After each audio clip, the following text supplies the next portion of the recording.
Poleni sana ndugu zetu. It was never meant to be this way. And as my brother governor has said, this has been a very emotional moment for me.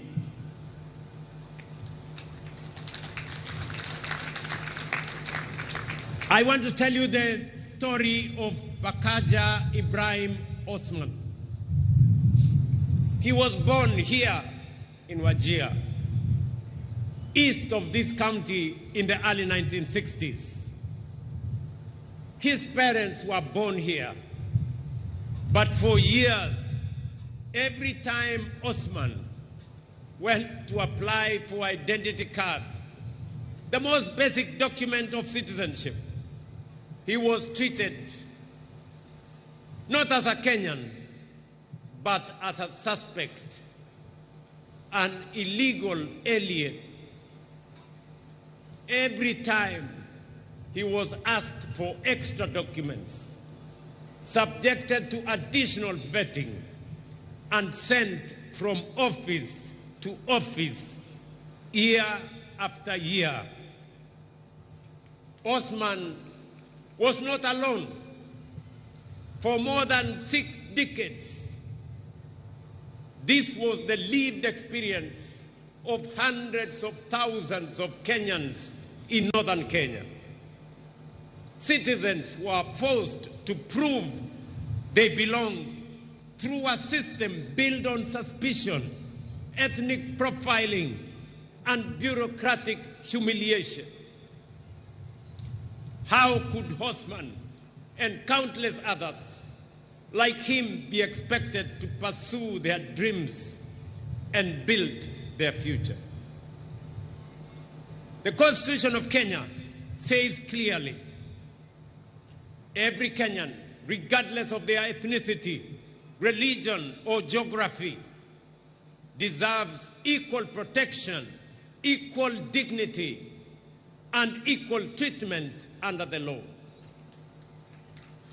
That is why in February 2025, right here at Orahes grounds in Wajir town, I signed the Presidential Declaration on registration and issuance of IDs and birth certificates in northern Kenya and other counties, ending that system of discrimination.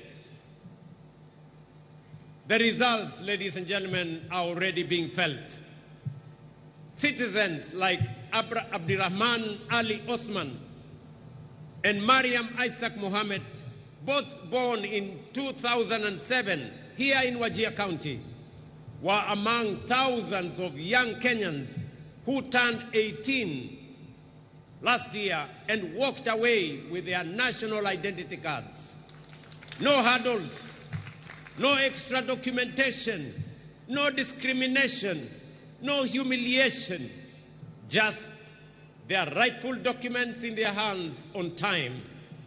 That is how it should work. That is how it must work. That is how it will work for every Kenyan in every part of our republic. But let me be direct about what that decision was not.